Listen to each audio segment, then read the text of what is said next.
Hello students, तो welcome to next lecture of electrostatics.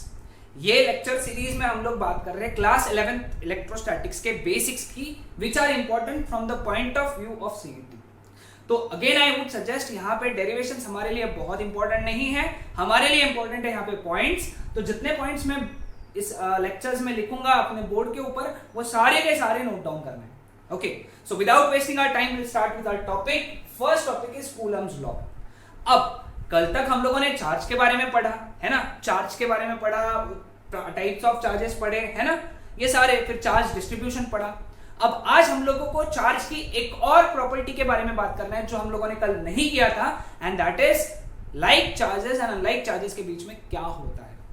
Okay, सभी को पता है, क्लास 10th में सभी ने पढ़ा है, like charges repel each other and unlike charges attract each other. मतलब पॉजिटिव पॉजिटिव को रिपेल करेगा, निगेटिव निगेटिव को रिपेल करेगा, पॉजिटिव निगेटिव को या निगेटिव पॉजिटिव को अट्रैक्ट ही करेगा। मतलब कि देयर विल बी फोर्स, क्योंकि जहां रिपल्शन होता है या अट्रैक्शन होता है, चाहे रिपल्शन रहे या अट्रैक्शन रहे, वहां आता है फोर्स। तो भाई दो चार्जेस के बीच में जो फोर्स होता है उसका वैल्यू हमको कूलम्स ने दिया। कूलम या व्यक्तीने आपल्याला दोन चार्जेस मधल्या फोर्स बद्दल सांगितलं। ओके, दोन चार्ज मध्ये किती फोर्स असते हे आपल्याला कूलमनी सांगितलं। कूलम would be महाराष्ट्रियन हो जाएगा वो। तो कूलम ने हमको बताया कि दो चार्जेस के बीच में फोर्स कितना होता है। ठीक है, सो कूलम का लॉ क्या है? कूलम का बोलना है, अगर दो चार्जेस रहे Q1 Q2 separated by distance r, ठीक है, अब अगर ये लाइक चार्जेस हैं तो इनके बीच में फोर्स ऑफ रिपल्शन रहेगा, अगर ये अनलाइक चार्जेस हैं तो इनके बीच में फोर्स ऑफ अट्रैक्शन रहेगा। कैसा भी रहने दो, any force, either force of attraction और force of repulsion, directly proportional to product of charges. उसका पहला बोलना था, पहला चीज कि उनके बीच का जो फोर्स है वो उनको डायरेक्टली प्रोपोर्शनल है उनके प्रोडक्ट ऑफ द चार्जेस को, है ना, directly proportional to the product of the charges and inversely proportional to the square of distance between them. Inversely proportional to the square of distance between them. दोनों को combine किया तो आया F is proportional to Q1 Q2 upon R square। ठीक है, अब जब proportionality हटेगी तो एक कांस्टेंट आएगा 1 upon 4 pi K epsilon naught Q1 Q2 upon R square।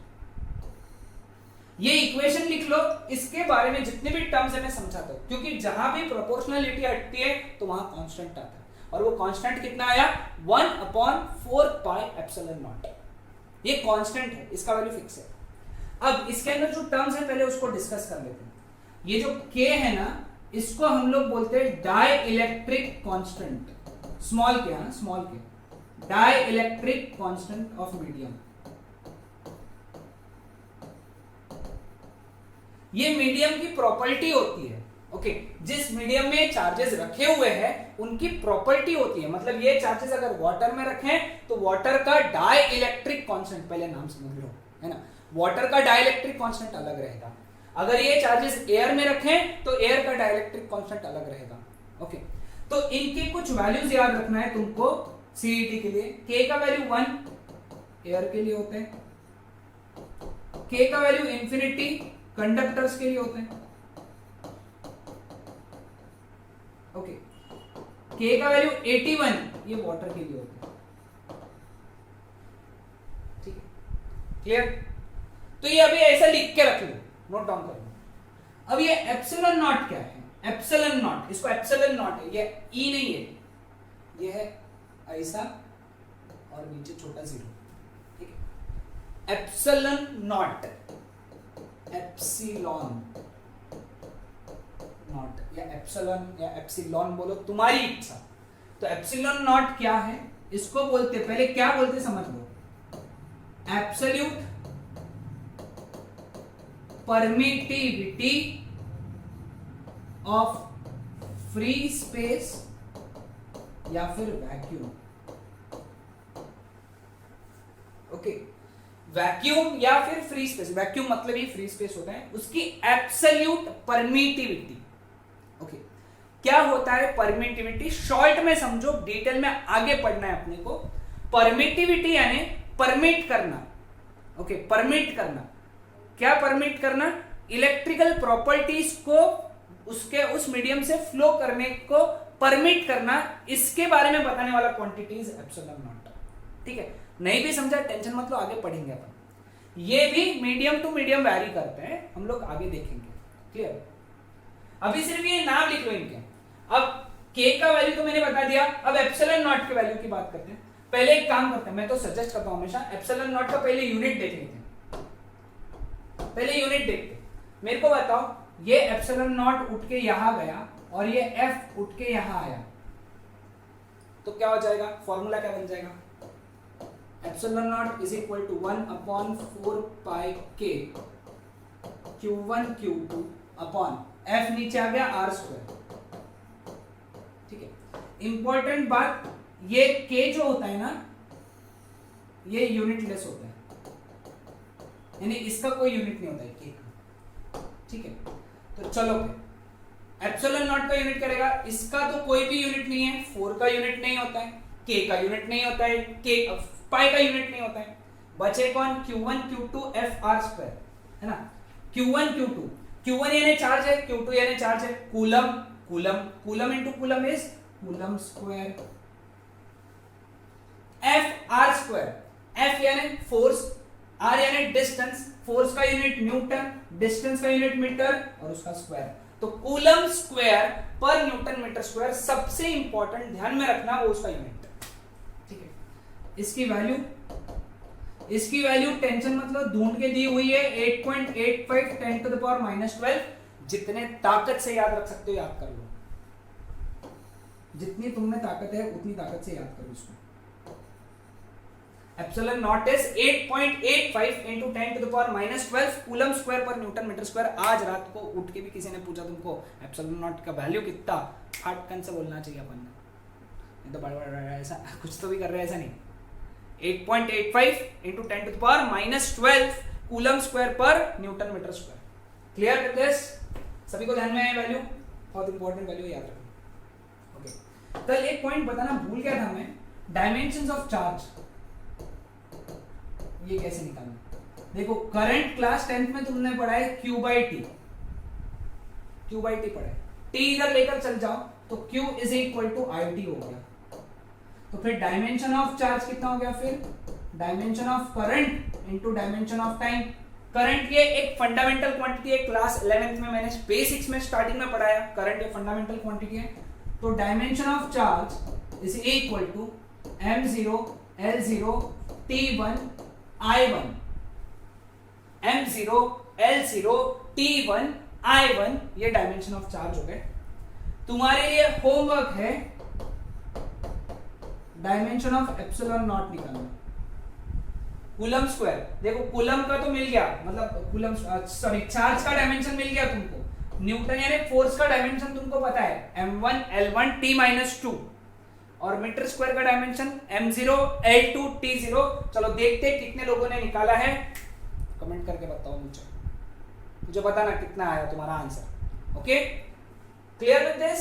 तो ये था हमारा Coulomb's law. Clear? Coulomb's law सभी को ध्यान में आया? ओके, चलो आगे बढ़ते हैं। अब Coulomb's law in vector form. Clear? अब सपोज ये दो चार्जेस हैं और ये दोनों लाइक चार्जेस है। कैसे चार्जेस हैं? लाइक।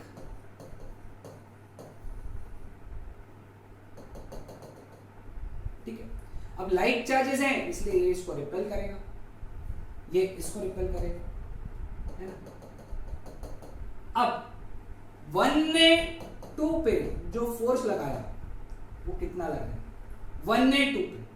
अब 1 ने 2 पे फोर्स लगाया 1/4 pi k epsilon naught Q1 Q2 by R square. ठीक है, ये इसका मैग्नीट्यूड हो गया अवे के डायरेक्शन में, इस डायरेक्शन में। और 1 ने 2 पे जो फोर्स लगाया उसका जो ये R है, R इसका यूनिट वेक्टर भी इसी डायरेक्शन में है, उसी डायरेक्शन में। ये हो गया आर। कोई भी फोर्स का कैसा डायरेक्शन होता है, वैल्यू कैसा होता है, मैग्नीट्यूड इनटू डायरेक्शन।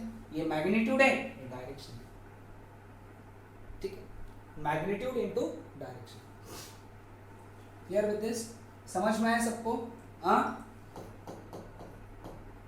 2 ने 1 पे कितना फोर्स लगाया, 1/4πε0 Q1 Q2 अपॉन r²। लेकिन यहाँ पे r12 लिखना पड़ेगा, r12 यहाँ पे r12, क्योंकि ये है यूनिट वेक्टर r12 का, सॉरी ये r12 का डायरेक्शन है,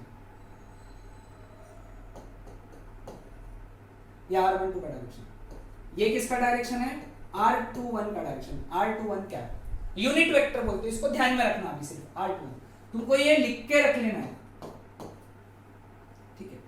ये क्या हो गया, मैग्नीट्यूड, और ये क्या हो गया, डायरेक्शन। अब अगर हम लोगों ने देखा इसकी डायरेक्शन इधर आ रही, इसकी डायरेक्शन इधर आ रही, मतलब दोनों की डायरेक्शन अलग है लेकिन मैग्नीट्यूड सेम है। इसका डायरेक्शन इधर है, इसका डायरेक्शन इधर है, मैग्नीट्यूड सेम दिख रहा कि नहीं दिख रहा दोनों पे? तो फोर्स का force F12 can be written as minus F21। Note down करो, बहुत इंपॉर्टेंट, बहुत इंपॉर्टेंट है, नोट डाउन करो। Okay, clear with this? तो ये था हमारा Coulomb's law in vector form. Next, concept of relative permittivity, heading दे दो, ठीक है। अब तक हम लोगों ने क्या पढ़ा था, एप्सिलॉन नॉट पढ़ा था। एप्सिलॉन नॉट यानी क्या था, एब्सोल्यूट परमिटिविटी ऑफ वैक्यूम बोलेंगे या फिर फ्री स्पेस, ठीक है। एक नया चीज डिफाइन होता है, क्योंकि ये मीडियम की प्रॉपर्टी है, इसका वैल्यू भी लिख लिया था हम लोगों ने, कितना, 8.85 10⁻⁻12 coulomb square per newton metre square, ठीक है। एक नया चीज डिफाइन होता है एप्सिलॉन नॉट, इसको क्या बोलते देख लो, एब्सोल्यूट परमिटिविटी ही कहते हैं इसे, लेकिन इसको मीडियम की एब्सोल्यूट परमिटिविटी कहते हैं। मीडियम यानी वैक्यूम को छोड़ के। अब वैक्यूम को छोड़ के क्या हो सकता है, वाटर हो सकता है, ऑयल हो सकता है, माइका हो सकता है, mica MICA mica, okay, would हो सकता है, कुछ भी हो सकता है। वैक्यूम को छोड़ के जो मीडियम है सब वो मीडियम में पकड़ता है उसको, ठीक है। अब अगर हम लोगों ने इनका रेशियो निकाला, इनका क्या निकाला, रेशियो, किसका, absolute permittivity of medium to absolute permittivity of vacuum, इसका अगर रेशियो निकाला, इसको अपन एप्सिलॉन नॉट, एप्सिलॉन आर कहते हैं। क्या कहते हैं, एप्सिलॉन आर, और इसको बोलते हैं रिलेटिव परमिटिविटी ऑफ मीडियम। क्या कहते हैं उसको, relative permittivity of medium. Medium की रिलेटिव परमिटिविटी, मीडियम की एब्सोल्यूट परमिटिविटी, मीडियम की रिलेटिव परमिटिविटी। अगले बार मैंने बोला, ध्यान से, टेंशन नहीं, मीडियम की absolute permittivity epsilon not, medium की रिलेटिव परमिटिविटी एप्सिलॉन आर। फिर एप्सिलॉन नॉट क्या है, वैक्यूम की एब्सोल्यूट परमिटिविटी। एकदम आराम से सब लिख लो। और सबसे अच्छी बात, इसकी वैल्यू k के इक्वल आती है, इसके इक्वल आती है k के इक्वल, यानी कि इसी को हम लोग dielectric constant of medium भी कहते हैं, dielectric constant of medium, ये दूसरा नाम है। हे राम तेरे कितने नाम, इसके दो नाम, रिलेटिव परमिटिविटी ऑफ मीडियम और dielectric constant of medium, एक ही बात।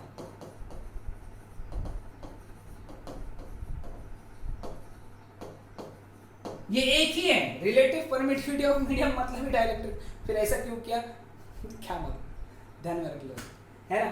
तो यहां से एक फॉर्मूला बन गया, epsilon upon epsilon naught is equal to k, तो ये इधर चला गया, epsilon is equal to k epsilon not.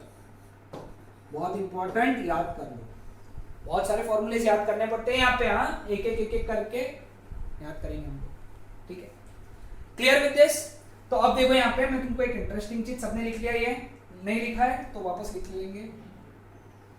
तो हम लोगों ने फॉर्मूला क्या लिखा था कूलम्स लॉ का, वापस लिखता हूं 1/4 pi k epsilon naught q1 q2 by r square, ठीक है।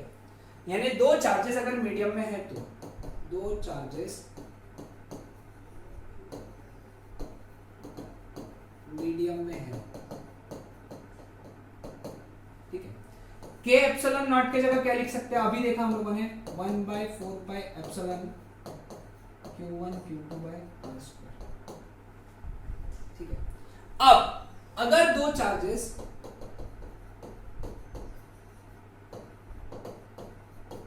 एयर में है तो उस केस में force is equal to 1/k का वैल्यू कितना 1/4 pi epsilon naught q1 q2 by r square, क्योंकि एयर के लिए k का वैल्यू 1 होता है,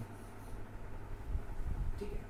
तो मैं इसको बोलूंगा Fm मतलब force when the charges are kept in medium, और इसको बोलूंगा Fa force when the charges are kept in air, ठीक है। अब इन दोनों को डिवाइड भी कर लेंगे, अपन डिवाइड कर लेंगे, तो Fm upon Fa is equal to 1/4 pi k epsilon naught q1 q2 upon r square upon 1/4 pi epsilon naught q1 q2 by r square, cancel 4 pi cancel, epsilon naught cancel, तो Fm upon Fa is equal to 1/k, ठीक है। Fa इधर चला गया तो Fm is equal to Fa by k, बहुत important, note down कर लो। Fm is equal to Fa by k, force in medium is equal to force in air upon k, clear? ध्यान में है सबको? नोट डाउन कर लो ये चीज, इंपॉर्टेंट, ओके। अब एक और चीज तुमको नोट डाउन करना है, 1/4 pi epsilon naught is equal to 1/4, pi की वैल्यू 3.14, एप्सिलॉन नॉट की वैल्यू 8.85 10 टू द पावर -12, इसको अगर सॉल्व किया तो आंसर आया 9 इंटू 10 टू द पावर 9, ये आएगा 9 इंटू 10 टू द पावर 9, ये वैल्यू अपन सीईटी में हर प्रॉब्लम में यूज करेंगे, तो इसको नोट डाउन कर लो, क्लियर? नोट डाउन कर लिया सभी ने इसको? Same charges separated by same distance in two different mediums, okay. Formula लिख दिया,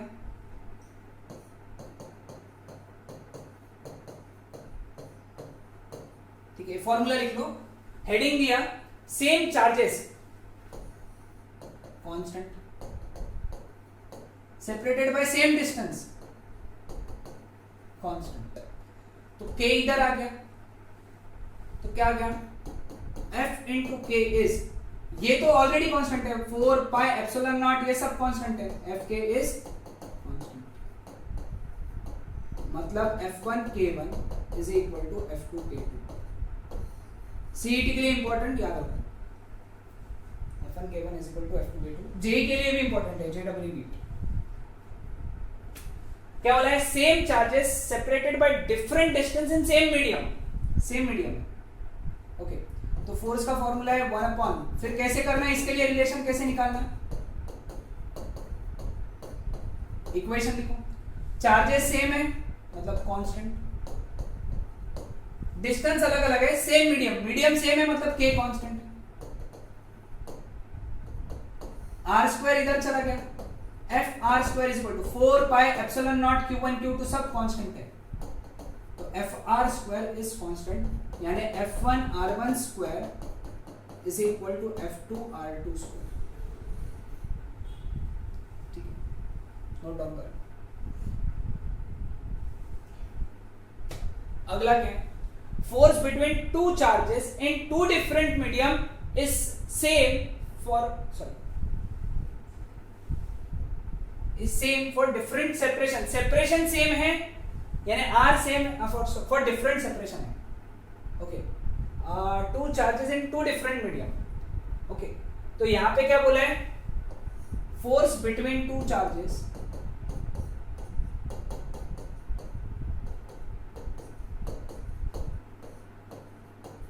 फोर्स इज सेम यानी फोर्स इज कांस्टेंट, बोला है ना, is same, force is same, medium अलग अलग है लेकिन चार्जेस सेम है तो ये कांस्टेंट है.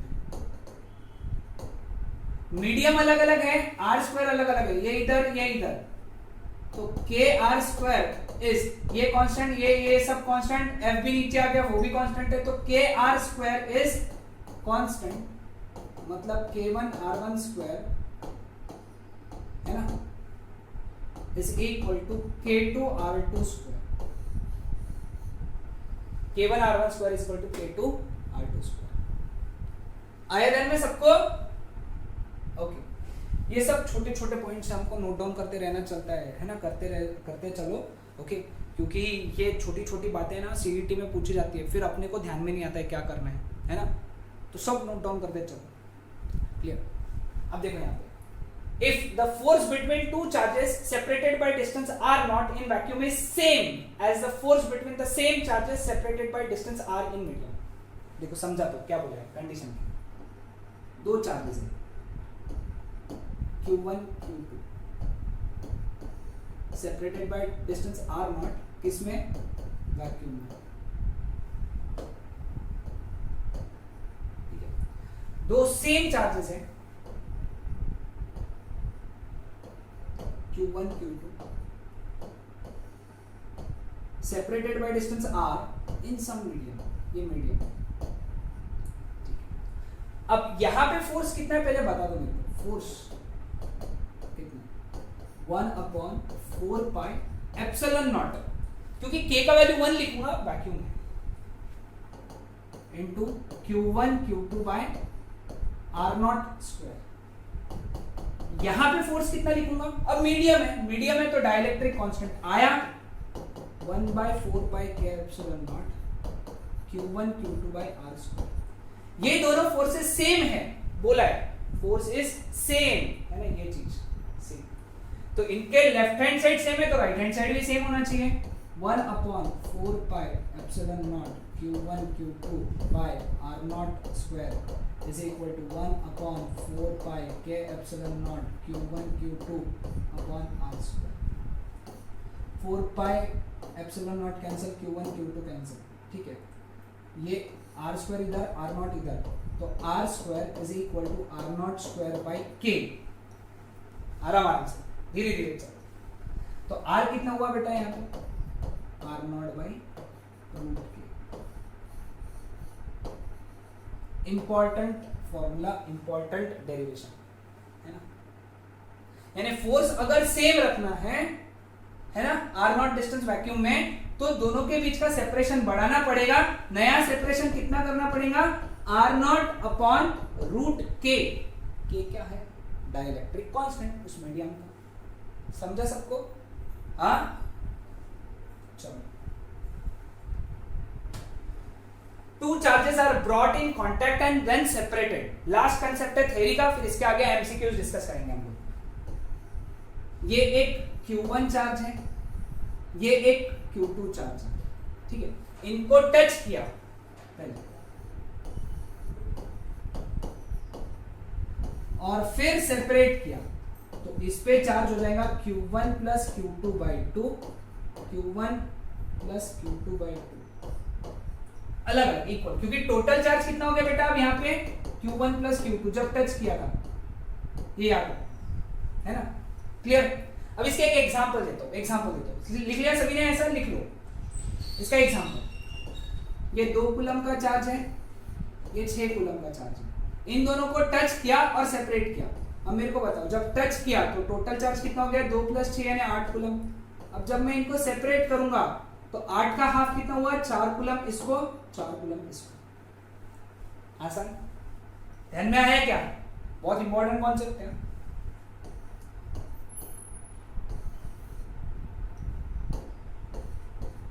अब ये दो चार्जेस हैं, -2 कूलम 6 कूलम, इनको टच किया तो टोटल चार्ज कितना हो गया 4 कूलम, 4 कूलम हो गया। Additive in nature, charge is additive in nature. 6 - 2 4, 4 को अब इनको सेपरेट कर दिया तो 4 का हाफ 2 कूलम इसको, 2 कूलम इसको, ठीक है। लास्ट एक और एग्जांपल, -4 कूलम -6 कूलम, ठीक है। इन दोनों को टच किया तो टोटल कितना हो गया -4 -6 -10 कूलम, फिर सेपरेट किया -10 का हाफ -5 कूलम, -5 कूलम, ऐसा सेपरेट। ये पहला केस, दूसरा केस, तीसरा केस, नोट डाउन करो। पहले वो थ्योरी लिख लिया था, अब ये एग्जांपल उसके नोट डाउन करो, ठीक है।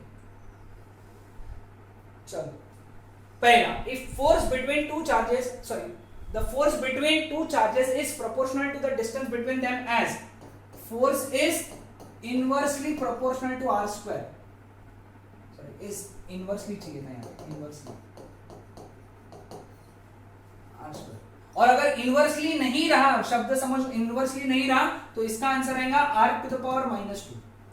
अगर इनवर्सली रहा यहाँ पे तो r स्क्वायर, इनवर्सली नहीं रहा तो r टू द पावर -2। ध्यान में रखना, करेक्शन कर लेना, ठीक है। आसान क्वेश्चन है। A charge Q1 exerts a force on second charge Q2, है ना। If third charge Q3, Q3 नीचे सीधा, is brought near, the force of Q1 exerted on Q2। मेरे को बताओ, force of Q1 exerted on Q2 value कितना होता है 1/4 pi epsilon naught k epsilon naught Q1 Q2 by r square। अब इसमें कहीं पे भी कोई दूसरे चार्ज का या तीसरे, सॉरी कोई तीसरे या चौथे चार्ज का क्वांटिटी है क्या, नहीं। तो तुम Q2 लाओ, सॉरी Q3 लाओ, Q4 लाओ या कुछ भी लेकर आओ, फोर्स उतना ही रहेगा, कितना 1/4 pi epsilon naught Q1 Q2 by r square, it remains constant। समझ में आया क्या? वापस समझा दो, देखो ये पहला चार्ज, ये दूसरा चार्ज, इनके बीच में फोर्स है इतना, ठीक है। अब तुम यहाँ पे Q3 लेकर आए, फिर भी इनके बीच में तो फोर्स उतना ही रहेगा ना, कितना 1/4 pi epsilon naught Q1 Q2 by r square, क्योंकि इनके बीच में आज भी डिस्टेंस तो r ही है। तुम Q3 सिर्फ पास में ला रहे, टच नहीं कर रहे, पास में ला रहे। आया ध्यान में सबको? In hydrogen atom the distance between proton and electron is 0.53 angstrom. The electrical force of attraction between them is, proton पे चार्ज कितना 1.6 into 10 to the power -19 coulomb, electron पे चार्ज कितना 1.6, वैल्यू लेना है सिर्फ कूलम।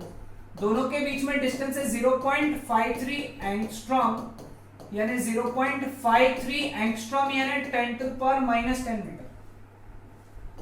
फोर्स का value कितना 1/4 pi epsilon naught Q1 Q2 by r square। इसका value 9 into 10 to the power 9, Q1 Q2 के वैल्यू दिए तो 1.6 into 10 to the power 9 -19 का square upon 0.53 into 10 to the power -10 का स्क्वायर, ठीक है। सॉल्व करना है, होमवर्क होमवर्क है, सॉल्व करो, है ना, क्लियर। ये याद रखना है, यहाँ पे 1/4 pi epsilon naught 9 into 10 to the power 9 ले लेना डायरेक्ट।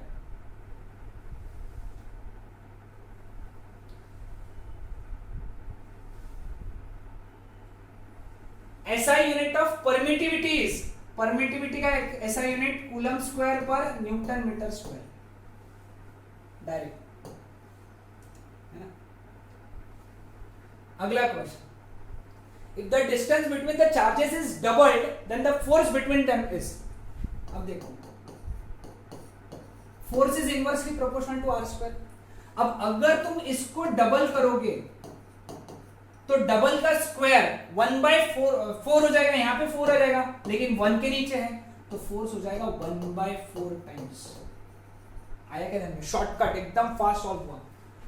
r स्क्वायर है ना, inversely proportional to r square है। अब r को तुम डबल करोगे तो डबल का स्क्वायर 2 का स्क्वायर 4 हो गया, लेकिन 4 नीचे आया, 1 के नीचे आया तो इट बिकम्स 1/4 टाइम्स। तो करेक्ट आंसर इज 1/4 टाइम्स। आया ना ध्यान में? फटाफट सॉल्व कर सकते हैं। लास्ट क्वेश्चन आज का, है ना।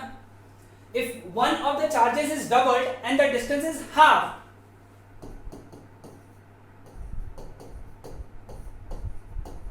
ठीक है। अब इसको तुमने डबल किया यानी ऊपर 2 आ गया, इसको तुमने हाफ किया, उसका स्क्वायर यानी 1/4 हो गया, उसका स्क्वायर यानी 1/4 हो गया। 4 ऊपर चला गया, ऊपर चला गया तो 1/4 था तो 4 ऊपर गया, ऑलरेडी 2 था, 4 ऊपर गया यानी 8 टाइम्स, तो इट बिकम्स 8 टाइम्स। ऐसा रफली सॉल्व करना, नहीं तो फिर तुम वो सॉल्व कर सकते कैसा, F1 is equal to Q1 Q2 sorry proportional to Q1 Q2 by R1 square, ठीक है।